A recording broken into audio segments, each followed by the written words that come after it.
Hello friends, हमारे channel non stop love stories in Hindi में आप सभी का एक बार फिर से स्वागत है।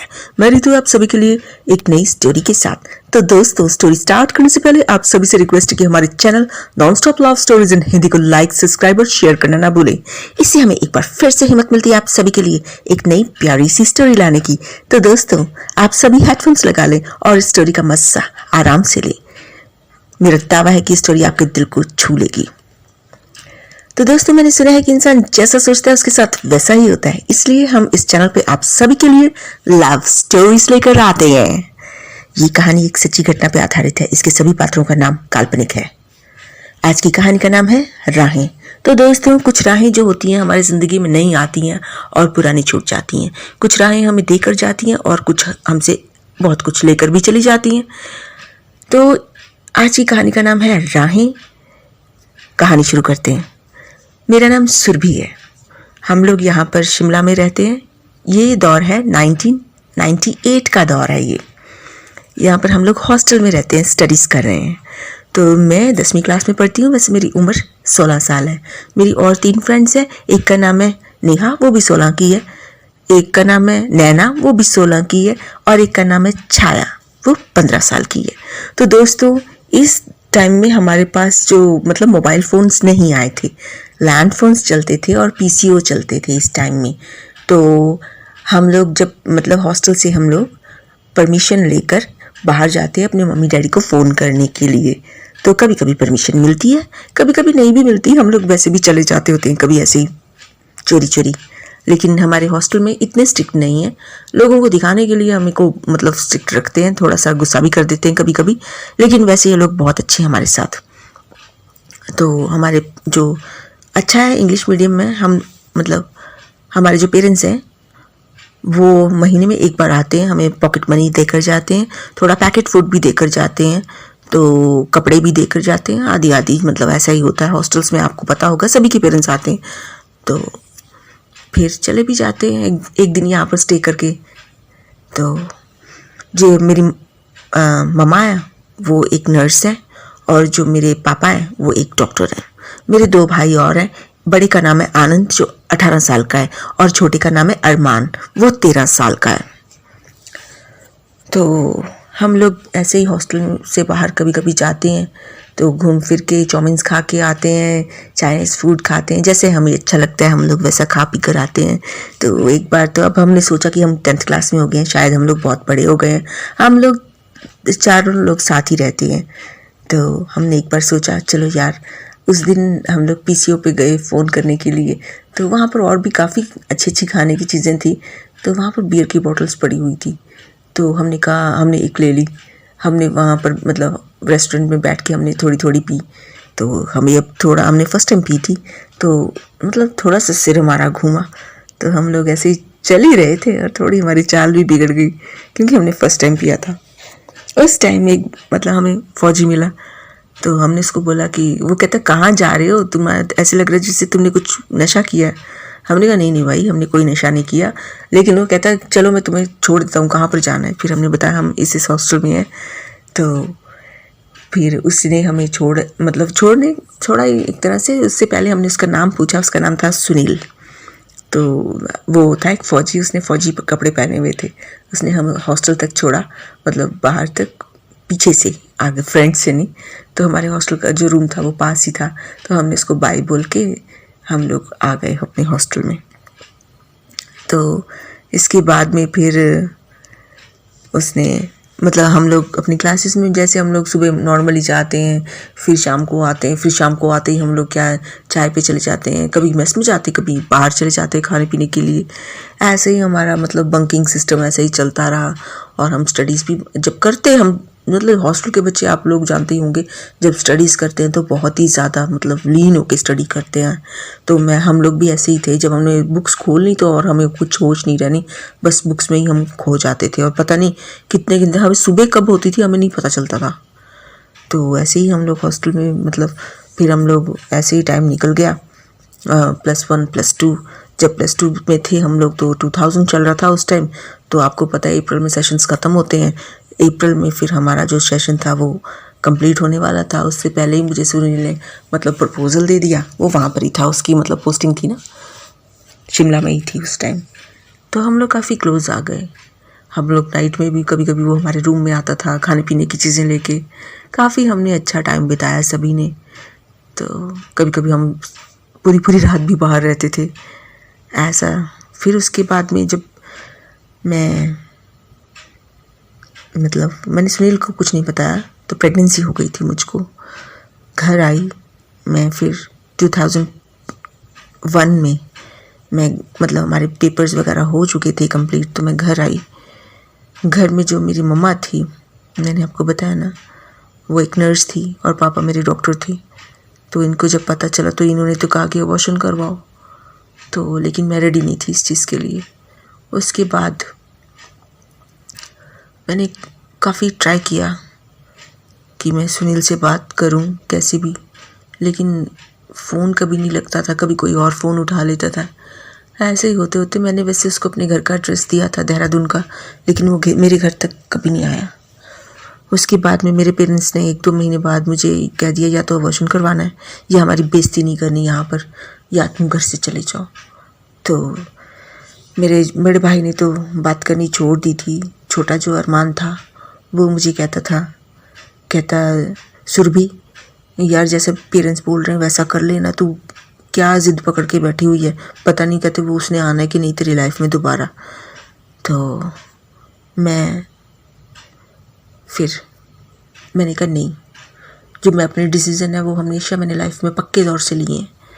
तो मैं फिर वहाँ से मैंने कहा मैं चली जाऊँगी घर से। उन्होंने कहा जाओ, जब धक्के खाओगी ना तुम्हें अक्ल आ जाएगी। मेरी मम्मा ने मुझे बोला, मुझे मना नहीं किया उन्होंने। मैंने अपने कपड़े लिए, उन्होंने ये भी नहीं पूछा कहाँ जा रही हो। तो मैं अपने कपड़े लेके मैं बस निकल गई बाहर।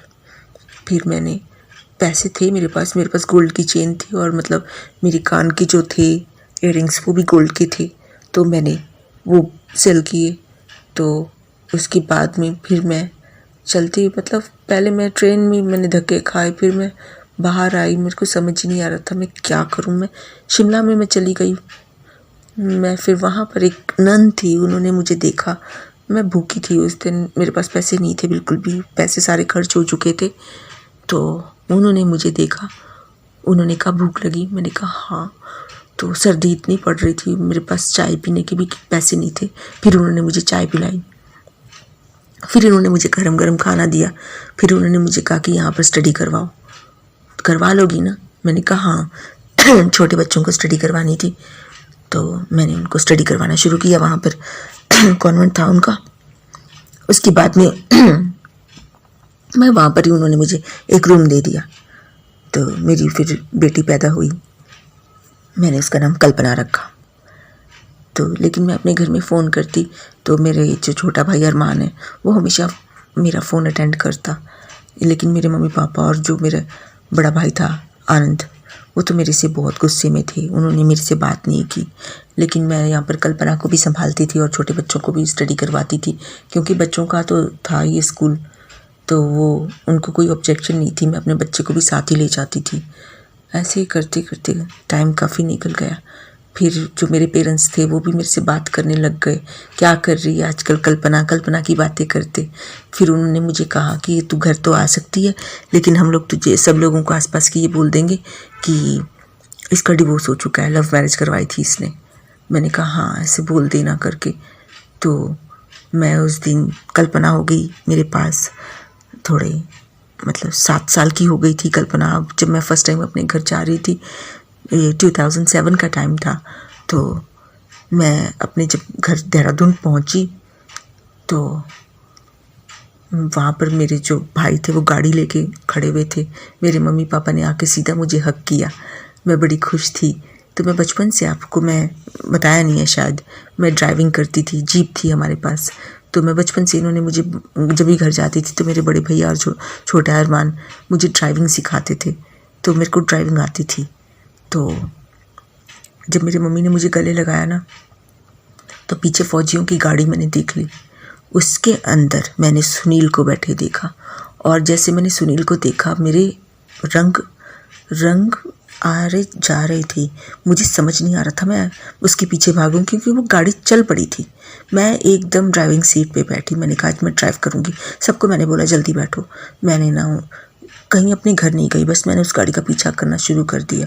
जब तक वो गाड़ी रेड लाइट्स पे भी मैंने हर जगह पे उसका पीछा किया। जब वो कैंप के पास थी ना, कैंप के अंदर जाने वाली थी, तो मैंने उसके गाड़ी को एकदम मैंने मतलब उसके सामने गाड़ी लगा ली अपनी, और उन्हें ब्रेक मारनी पड़ी। फिर जब उन्होंने ब्रेक मारी तो अब तो मैं काफ़ी बदल गई थी, बड़ी भी हो गई थी। तो सुनील ने मुझे देखा। सुनील देखकर एकदम उतरा गाड़ी से। उसने मतलब मेरे पेरेंट्स को भी देख लिया था।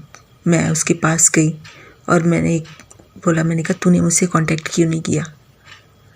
वो चुप रहा। मेरे पेरेंट्स भी तो मतलब आ गए थे गाड़ी से बाहर। तो मैंने मम्मा को बोला, मैंने रोने लग गई थी। मैंने कहा देखो, वहाँ पर बाकी फ़ौजी भी उतर गए थे गाड़ी से। मैंने कहा देखो, इस आदमी ने मेरे साथ क्या किया। इसने मुझे बच्चा दिया और उसके बाद में मेरे को प्रेग्नेंट करके चला गया था। उसके बाद में आज मुझे मिला है। मैं इसके साथ क्या करूं, तुम बताओ। मेरे पापा भी बहुत गुस्से में आ गए थे। कहते हमारी लड़की पता नहीं कहाँ कहाँ धक्के खाए। कहते हमने भी इसको अपने घर से निकाल दिया था। इसका जिम्मेवार सिर्फ तू है। तू बता, तू हमारी लड़की को मिलने क्यों नहीं आया।